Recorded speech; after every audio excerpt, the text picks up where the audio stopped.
Hello, friends. My name is Eric Cloward, and welcome to the Stoic Coffee Break.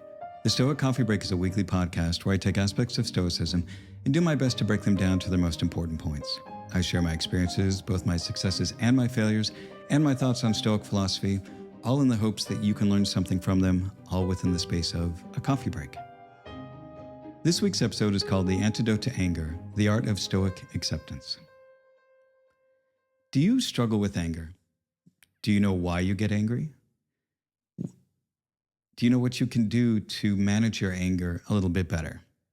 Today, I want to talk about how Stoic philosophy can help you get a grip on your anger and live a more peaceful life. If you are irritated by every rub, how will your mirror be polished? Rumi. So the other day, I was out on my balcony and I heard somebody from the apartment above me swearing and shouting. I couldn't hear much of what he was shouting or tell even what language it was in, except for the swear words in English. I couldn't hear another voice, though I could tell he was directing his anger at someone and he was pausing as if he was listening to somebody, so I assumed that he was talking on the phone. And as I listened to this go on for a few minutes, I started to wonder what he was so angry about.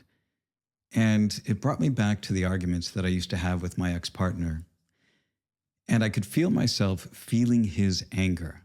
And I felt this wave of shame wash over me for the way that I often behaved in my last relationship.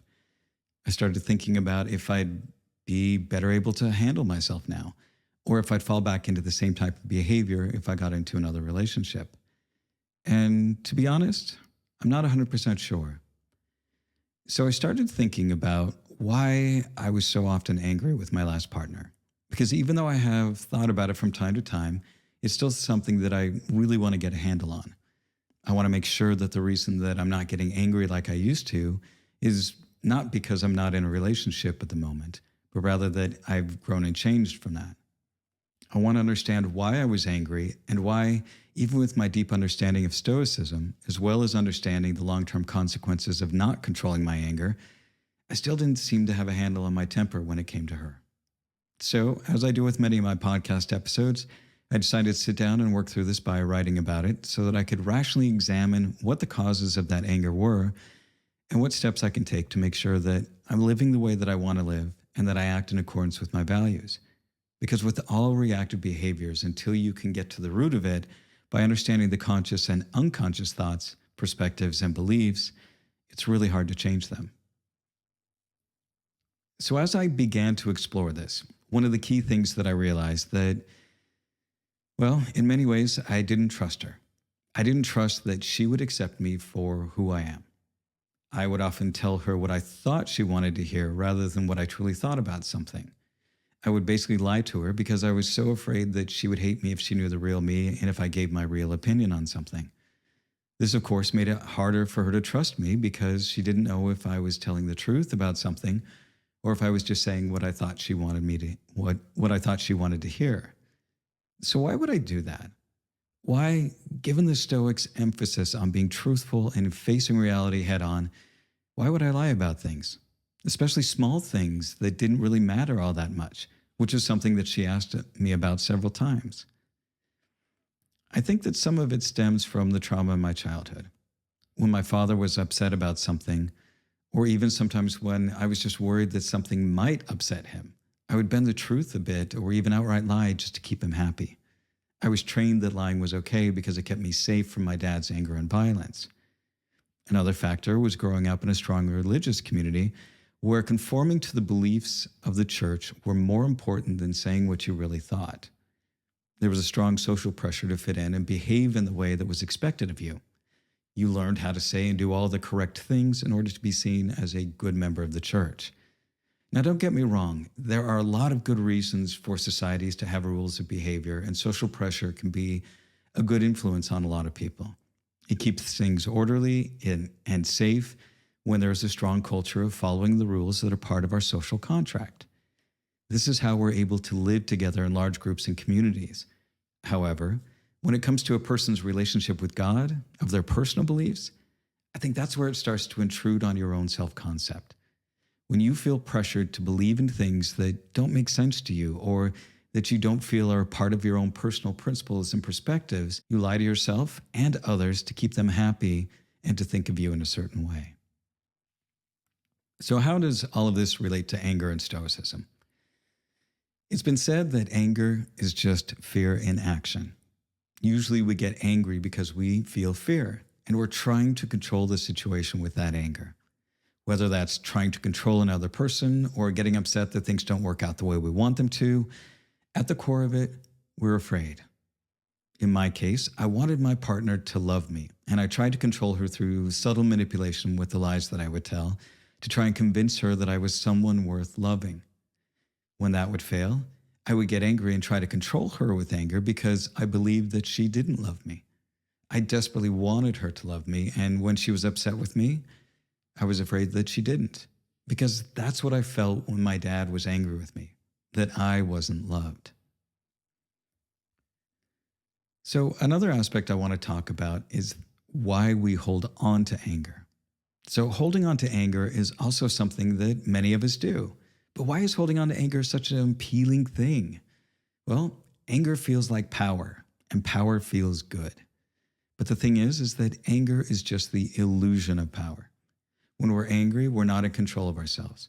When we hold on to anger, we may inflict harm on others and feel like we are in control.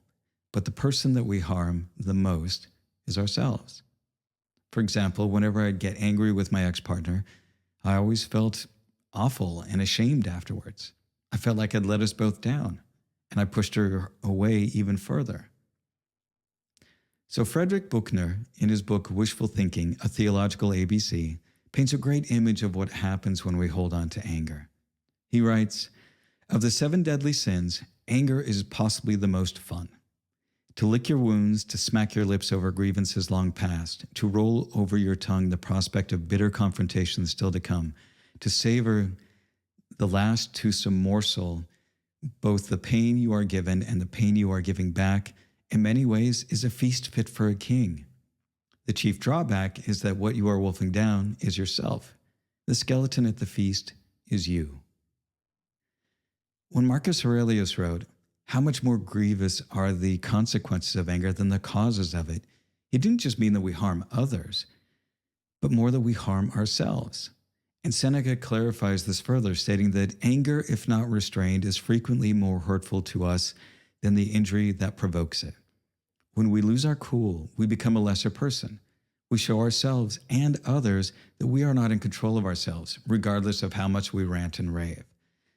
We are also choosing to put ourselves in a bad state of mind and disrupt our own inner peace. So how can we get better about managing our anger?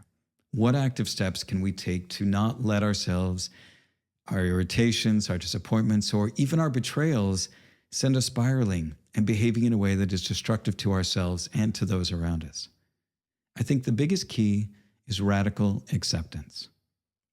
First, there's the acceptance of all the things in life that you can't control. So the Stoics teach about the dichotomy of control, which means that we truly understand what is under our power and what is not. And Epictetus clearly explains the difference. Some things are up to us and some things are not. Our opinions are up to us and our impulses, desires, and aversions.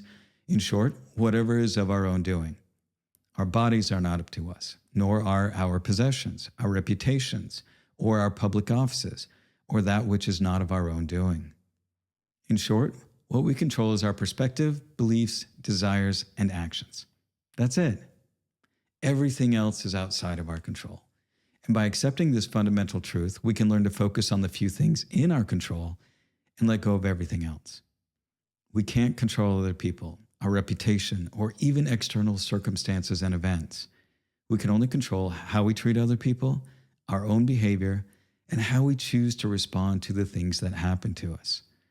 By accepting that most things are not in our control, we can look at things with a little more objectivity and rationality and think about what choices we want to make that will be more likely to lead to better outcomes.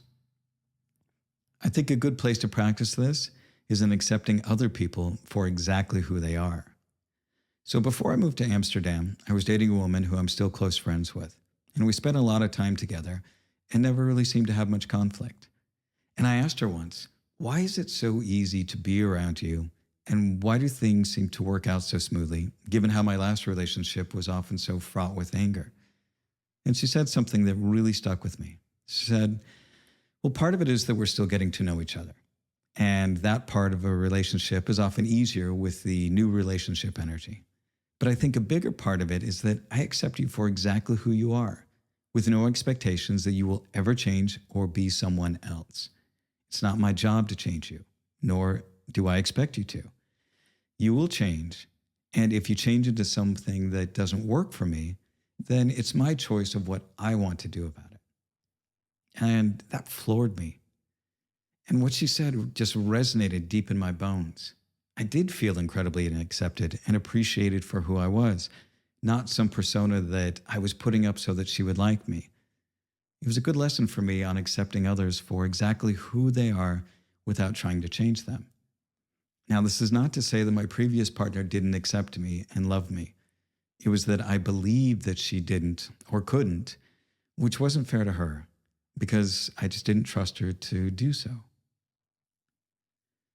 This leads me on to my second point, and that is accepting yourself for exactly who you are. Because anger is driven by fear, we will often react with anger because of some insecurity deep within ourselves. When others point out some flaw of ours, or when someone says something disparaging about us, we often react with anger because deep down, we're afraid they might be right. This is due to not really knowing and accepting all parts of us, especially the things we don't like about ourselves. When we feel the discomfort of who we project ourselves to be to others, being in conflict with the darker parts of ourselves, we often feel afraid of what others might think of us, or even who we think we are. For example, if we think we're a very generous person, and someone points out that something that we're doing is selfish, there's an inner conflict there. We might get defensive. We might even get angry that somebody would think that we are being selfish. But if we can accept that sometimes we may act in ways that are selfish, when someone calls us out, then we can objectively look at our actions and decide if we were acting selfish in this instance. If we were, then we accept that. And so we do our best to make amends. If we weren't, and we felt that we were acting in a way that aligns with our principles, then we can try to understand why the other person felt like we were acting selfish. Marcus Aurelius said, if anyone can refute me, show me that I'm making a mistake or looking at things from the wrong perspective, I'll gladly change. It's the truth I'm after, and the truth never harmed anyone. This means that if the other person was right, there's no need to get angry about it because it's the truth. If the other person was wrong, then there's still no reason to get angry about it because you're living up to your principles. Now, I often have people ask me about getting angry in dangerous situations, and if that isn't key to our survival. So when something frightens us, we often get angry about it, which can feel like an instant visceral reaction. But the more we can keep our cool in dangerous situations, the more we can make rational choices. This is why soldiers train in challenging circumstances, so that they can keep their fear under control. Once they get angry, the chances of them taking a rash or dangerous action increases dramatically, which puts themselves and others at risk.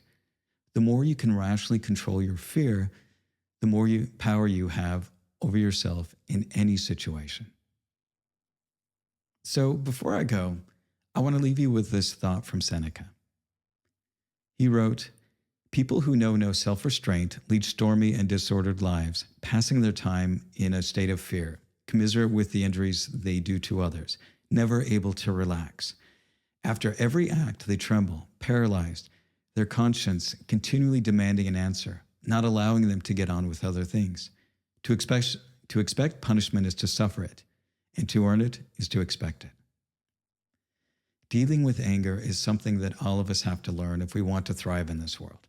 And by understanding that anger is driven by fear, we can start to look at the root causes of why we often act in ways that are truly counterproductive to the well-being of ourselves and others. And by learning to accept ourselves and accept those things which are out of our control, we can make better choices that benefit not only ourselves, but more especially those we love. And that's the end of this week's Stoic Coffee Break.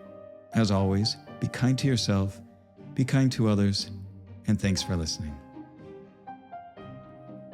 I also want to say, if you aren't following me on social media, please do so. You can find me on YouTube, LinkedIn, Twitter, TikTok at Stoic Coffee. And you can also find me on Instagram and Threads at stoic.coffee. Thanks again for listening.